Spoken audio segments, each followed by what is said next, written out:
আসসালামু আলাইকুম। আচ্ছা, আমরা যারা অনেকেই দেশের বাহিরে অবস্থান করছি বা দেশের বাহিরে বিভিন্ন দেশে বাংলাদেশের মানুষ অবস্থান করছে। অনেকে কিন্তু দেশের বাহিরে যাওয়ার পর অনেকেই অনেক বছর বা দীর্ঘদিন ধরে দেশের বাইরে থাকার পর হঠাৎ করে কিন্তু একটা আ প্রয়োজন বোধ ফিল করে যে একটা বাংলাদেশের একটা ব্যাংকের অ্যাকাউন্ট হলে ভালো হতো। তখন তারা খোঁজাখুঁজি করতে থাকে যে কোন ব্যাংকের একটা অ্যাকাউন্ট খুললে ভালো হয় এবং প্রবাস থেকে কোন ব্যাংকের অ্যাকাউন্টটা খুব ইজিলি করা যায় এবং লেনদেন করা যায়, টাকা জমানো যায় সেফলি। সো তাদের ক্ষেত্রেই আজকের এই সাজেশন বা আজকের এই তাদের জন্যই কিন্তু আজকের এই ভিডিওটি করা। আপনারা জানেন ডাচ বাংলা ব্যাংক বাংলাদেশের একটি স্বনামধন্য প্রতিষ্ঠান, আর এই ডাচ বাংলা ব্যাংক দেশ এবং দেশের বাহিরে থেকে সমান তালে কিন্তু আপনার লেনদেন, bank account opening, DPS, FDR সবকিছু কিন্তু করা যায়। সো আমি আপনাদেরকে সাজেস্ট করব আপনারা ডাচ বাংলা ব্যাংকের নেক্সাস পে এর মাধ্যমে একটা ব্যাংক অ্যাকাউন্ট ওপেন করে নিতে পারেন। ডাচ বাংলা ব্যাংকের ব্যাংক অ্যাকাউন্ট করতে আপনাদের কিন্তু তেমন কোনো জটিলতা বা তেমন কোনো ঝামেলাই হবে না। ব্যাংক অ্যাকাউন্ট খুলতে আপনার জাস্ট শুধু প্রয়োজন হবে আপনার বাংলাদেশের যে ভোটার আইডি কার্ড, সেই ভোটার আইডি কার্ড এবং পাসপোর্ট, এবং যে দেশে আছেন সেই দেশের একটা আইডি কার্ড বা ভিসা কপি। ওকে, তো এইগুলা হলেই আপনি খুব ইজিলি কিন্তু নেক্সাস পের মাধ্যমে রেজিস্ট্রেশন করে খুব সুন্দরভাবে কিন্তু ডাচ বাংলা ব্যাংকের একটি ব্যাংক অ্যাকাউন্ট ওপেন করে আপনি সেই অ্যাকাউন্টের মাধ্যমে লেনদেন করতে পারবেন খুব সহজেই। সো সবাইকে আমি সাজেস্ট করব আপনারা ডাচ বাংলা ব্যাংকের নেক্সাস পের মাধ্যমে প্রবাস থেকে অ্যাকাউন্টটি করে নেন। এখন অনেকেই বলবে যে আরো অন্যান্য অনেক ব্যাংক আছে, সেই ব্যাংকের কথা কেন বললাম না। দেখেন, ডাচ বাংলা ব্যাংক আমার কাছে ইজি মনে হয় এবং গ্রাহকদের, প্রবাসী গ্রাহকদের ফিডব্যাক থেকে আপনাদের কিন্তু এই সাজেস্ট করা বা পরামর্শ দেওয়া। ডাচ বাংলা ব্যাংকের অ্যাকাউন্টটা আপনারা কিভাবে খুলবেন সেটা হলো, এই ভিডিওতে কিন্তু অনেক এই চ্যানেলে কিন্তু অনেকগুলো ভিডিও দেওয়া আছে, সেই ভিডিওগুলো দেখলেও আপনারা কিন্তু বুঝতে পারবেন যে নেক্সাস পের মাধ্যমে কিভাবে অ্যাকাউন্ট খোলা হয়। তারপরেও আমি একটু রিভিউ করে দিচ্ছি বা বলে দিচ্ছি। আপনারা যে যে দেশে আছেন সেই দেশের নাম্বার দিয়ে, অবশ্যই প্রবাসে যারা আছেন যে যে দেশে আছেন সেই দেশের ফোন নাম্বার দিয়ে নেক্সাস পেটা রেজিস্ট্রেশন করবেন। অনেকেই কি করে, বাংলাদেশের নাম্বার দিয়ে নেক্সাস পেটা রেজিস্ট্রেশন করে একটা অ্যাকাউন্ট খুলে ফেলে, কিন্তু সে অ্যাকাউন্ট তো চালাতে পারে না।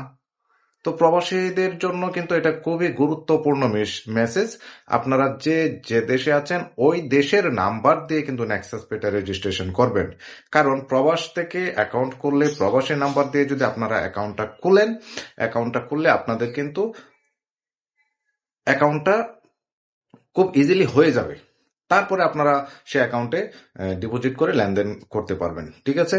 কিন্তু অনেকে কি করে, বাংলাদেশি নাম্বার দিয়ে অ্যাকাউন্ট খুলে আগে ডিপোজিট করে বসে থাকে, অ্যাকাউন্ট নাম্বার পায় কিন্তু সে অ্যাকাউন্ট তার এখানে করতে পারে না, অ্যাক্টিভ করতে পারে না। কারণ বাংলাদেশি নাম্বার দিয়ে যখন আপনি একটা অ্যাকাউন্ট খুলতে যাবেন বা খুলবেন, সেটা যদি রোমিং করা হয় বা আপনার বাংলাদেশের নাম্বার যদি ওটিপি আসে, সে ওটিপি নিয়ে যদি আপনারা খোলেন, সে অ্যাকাউন্টটা কিন্তু আপনারা প্রবাস থেকে চালাতে পারবেন না যতদিন আপনারা প্রবাসে আছেন। কারণ সেটা হলো, বাংলাদেশে থাকা অবস্থায় যেভাবে নেক্সাস পের মাধ্যমে অ্যাকাউন্টটা খোলা হয় সেম একইভাবে হয়।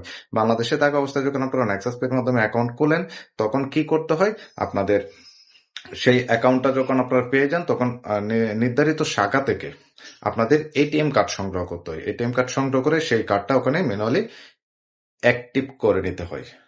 এই জন্যই প্রবাসে যারা আছেন তারা অবশ্যই ভুল করেও আপনারা প্রবাসী নাম্বার ছাড়া বাংলাদেশি নাম্বার দিয়ে কিন্তু অ্যাকাউন্টটা খুলবেন না। ওকে, কারণ আপনারা যদি খুলেও ফেলেন সমস্যা নেই, পরবর্তীতে যখন আপনারা দেশে আসবেন, দেশে এসে আপনার এটিএম কার্ড নিয়ে সেই কার্ডটা অ্যাক্টিভ করে তারপরে কিন্তু আপনারা নিয়ে গিয়ে ওখানে চালাতে পারবেন। ওকে, সো সবার জন্য পরামর্শ, সাজেশন হলো আপনারা যে যে দেশে আছেন সেই দেশের ফোন নাম্বার দিয়ে নেক্সাস পেটা রেজিস্ট্রেশন করবেন। রেজিস্ট্রেশন করার পর ওখানে 6 সংখ্যার পিন সেট করবেন, সেই পিন নাম্বারটা খুবই গুরুত্বপূর্ণ। এবং তারপরে ওখানে দেখবেন যে আপনার রেজিস্ট্রেশন করার পর আপনাদের সামনে একটা ড্যাশবোর্ড চলে আসবে, সেখানে গিয়ে আপনারা নিউ অ্যাকাউন্ট ওপেনিং অপশনে গিয়ে অ্যাকাউন্ট ওপেন করে ওয়েট করবেন। 1-2 দিনের ভিতরে আপনাদের অ্যাকাউন্টটা রিভিউ করে অথরাইজ করে দিলে আপনাদের কাছে নোটিফিকেশন চলে যাবে, আপনারা তখন এই নেক্সাস পেটা চালাতে পারবেন, অ্যাকাউন্ট নাম্বার পেয়ে যাবেন, অ্যাকাউন্টে টাকা ঢুকাইতে পারবেন, সবকিছু করতে পারবেন।